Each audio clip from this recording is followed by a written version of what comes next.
Welcome to Rewatch and Rank. On this channel, we rewatch older TV shows, provide a summary and opinion on the episode before ranking each episode against each other. And today's episode is Charmed Season 4, Episode 4, Size Matters. Episode in a nutshell is a brief reminder of what happened in the episode. So we start the episode with Piper walking through the club with a new manager that she's hired, who basically wants to change everything about the club in order to make it more hip and modern. And Phoebe walks in and is surprised by the changes taking place, letting Piper know, based on her classes, that after major loss, you're not supposed to make any major changes in your life. But Piper reminds her that there have been plenty of big changes, some of which are even bigger than changing the club, so that's kind of a moot point. That's when Paige comes in and basically expresses that she's been getting some creepy feelings from a house that she passes on her way to get coffee from work, and she's thinking that it may be her supernatural sixth sense as a witch slash white lighter that's making her think that something may be wrong with the house and wants to know what the sisters think. Her concerns though are immediately dismissed by Piper and Phoebe, who say that just a bad feeling isn't enough to go on and that you need to have more than that. So Paige leaves, and then Phoebe and Piper also talk about their financial situation. And we then have Phoebe going to a job interview, which unfortunately doesn't go well, as she can't really explain things like why she needs flexible hours, what in her life allows her to be good under pressure, um, what the personal reasons that she wasn't able to finish her education sooner were, etc., etc. So she comes home upset to find that Paige has gone behind their back to Leo to express her concern about the house, wondering if maybe it's not her witch side, but her white lighter side that's reacting to the house. And Leo does take her side to support her in investigating the house, and Phoebe's ready to go right away, but Paige has to go back to work.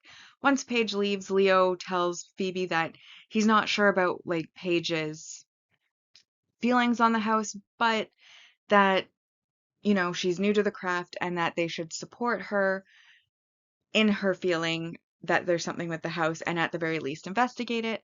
Phoebe then decides to go on her own to investigate the house, and while she is there, she does in fact realize that Paige was right when she gets shrunk down to the size of a small figurine.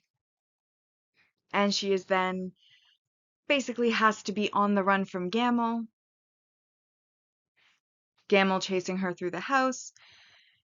We then have Piper and Paige realizing that something happened to Phoebe after Paige gets off from work and Phoebe's not at the house to meet her.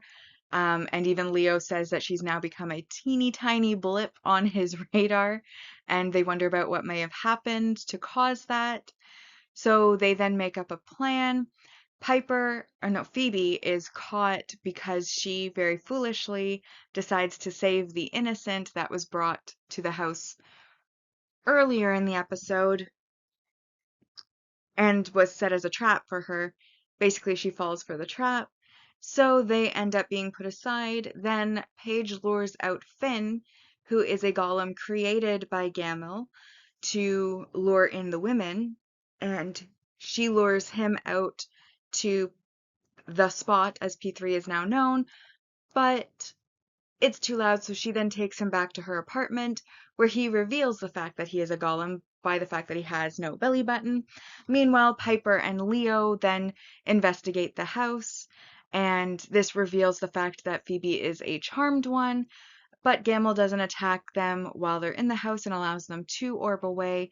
They then go to the club looking for Paige, but instead find out she took Finn to the loft, discover Finn is a golem, return to the house. This is where Gamel then attacks Paige and Piper, shrinking them down and bringing them back, and then he puts all of them on the shelf after they're in clay.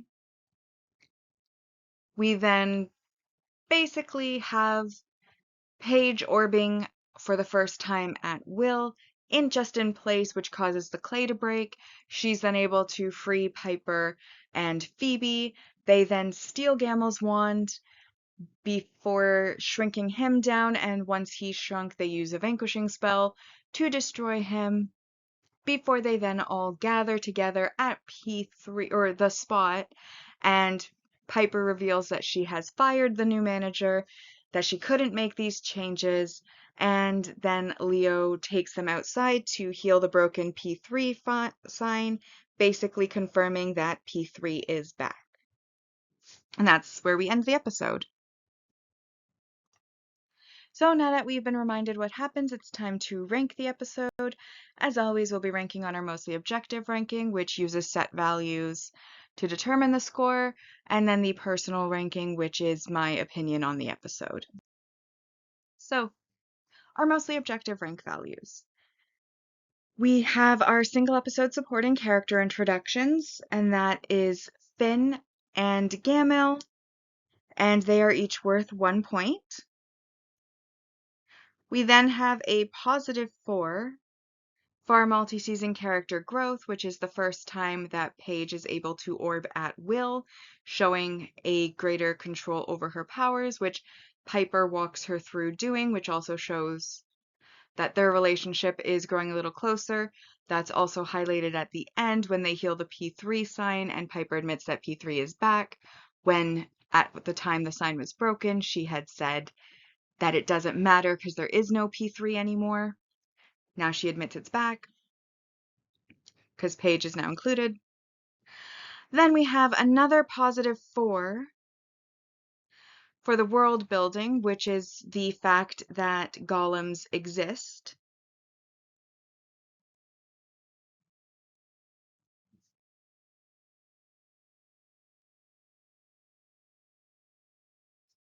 Because Finn is one. He was made from clay and then brought to life by Gamel, which is why he has no belly button. He also is destroyed by Gamel. When Piper and Paige return to the house, they bring Finn with them. However, Finn is destroyed by Gamel before he shrinks them and then takes them to his house. And that brings us to 10, but there is a negative to this episode, and to me that is the weak subplot concept. And that's -2. And the reason that I think the subplot is weak is that it ultimately seems to end up pointless.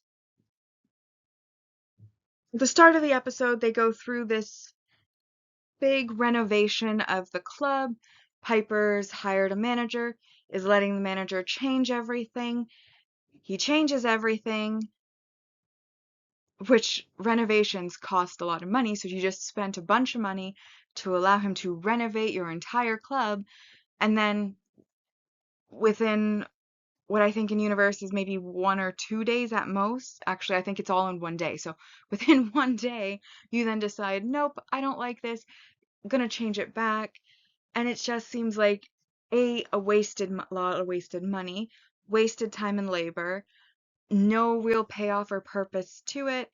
I know the plot device reason was to show Piper's acceptance of Paige in a way by, changing everything about the club, breaking the P3 sign, her saying there is no P3 anymore, and then by the end, having grown a little closer to Paige through them working together to save Phoebe,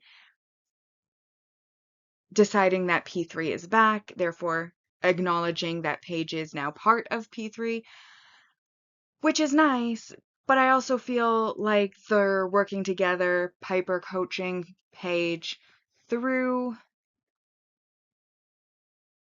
using her power for the first time and learning how to control it, to use the orbing at will was probably good enough to do that. Like, I didn't think that they needed to go through like this whole changes to the club, which ultimately ended up pointless because they changed it back after 1 day. And again, expense wise, Piper's worried about expenses because the club hasn't been doing great recently, and yet you just spent potentially quite a bit on renovations, only to then now have to spend money to put it back to what it was when you're already saying that you're not doing as great as you would have been, which just seems like a very bad idea. So to me, the subplot, it just doesn't really work. I understand why it's there, but I just feel like there were other ways they could have gone about the message that maybe would have made more sense when you actually when you think about it. And even outside of that subplot, I felt like the message was received through the main plot when they worked together to save Phoebe and helped her through the powers, etc., etc. So that is why I decided to take those 2 points, and that makes this an 8 out of 10 episode, objectively, or mostly objectively. And so our mostly objective ranking values for season 4 so far, we have Charmed again in first, Hell Hath No Fury, Enter the Demon, and then this episode is in fourth with Size Matters. Now for my personal ranking, I did enjoy this episode. I thought that it was a very good episode. Well, yeah, it was a good episode. Um, so I guess we'll start with the things that I did like about it. I did enjoy the concept of the main plot of a demon being a collector who creates one-of-a-kind figurines. The thing that makes them one of a kind is the fact that they were real people that he shrunk and then turned into figurines. I also liked that in his lore in the Book of Shadows, he came across a witch. She cursed him to look ugly on the outside. Therefore, he wasn't able to lure girls back, so he instead creates a golem that looked like he did before he was cursed to lure them back.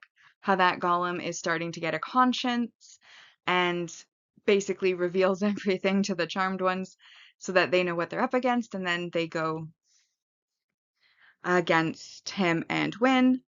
I liked that. I liked how they worked together in their teeny forms. They all have to like hold the wand because it's so much bigger than them. Again, Piper helps Paige with her powers using the orbing for the first time at will. All of those things were really good. Like I said, I did not like the subplot. I felt like it kind of didn't need to be there. I don't think it added anything to the story. I think that like what message was given at that little turnaround also was relayed very effectively through the main plot, so it didn't really need that. And while it was sweet to see the sign being healed and then lighting up with no power because of Leo's powers, again, it didn't need to be there. But what I did like was a lot of the comedy when they were teeny tiny was fun. I also liked how if a big person was looking at one of the little people, they made the voice all squeaky. But then if everybody was little, then they just heard it as normal voices, which I thought was fun. There's comedy with Phoebe hiding under the chair and then grabbing onto the material of the chair while a vacuum is trying to pull her out, with Paige examining the fact that Finn doesn't have a belly button, and then Piper and Leo getting the wrong idea about what she's doing. I did think it was sad that Finn died because, he seemed like a nice person. He was starting to question life, starting to get a bit of a conscience, even saves Paige by not bringing her in as Gamel ordered. So I did like him, so I was a little sad that he died. And like I said, the main concept itself was, I think, one of the stronger main concepts.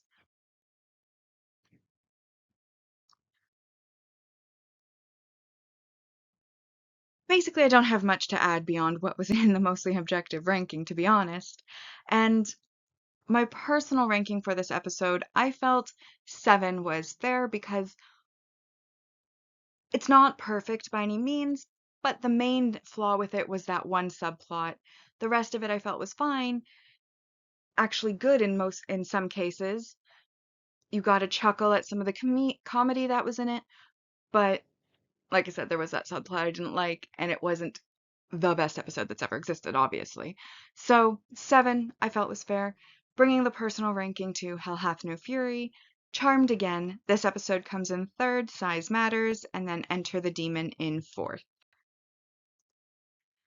And now we come to our series ranking so far. Starting on our mostly objective side, we have Season 3 in first place with 76.36%, Season 2 in second with 75%, Season 1 in third with 73.18%, and Season 4 so far has 38 out of 210. The personal ranking side, we had Season 3 being the best so far at 76.82%, Season 1 with 71.50%. Season 2 is in third at 56.82%. And Season 4 so far has earned 30 out of a possible 210 maximum score. So with that, we've now rewatched and ranked Charmed Season 4, Episode 4, Size Matters. Like and subscribe if you'd like to, and I'll see you in the next episode.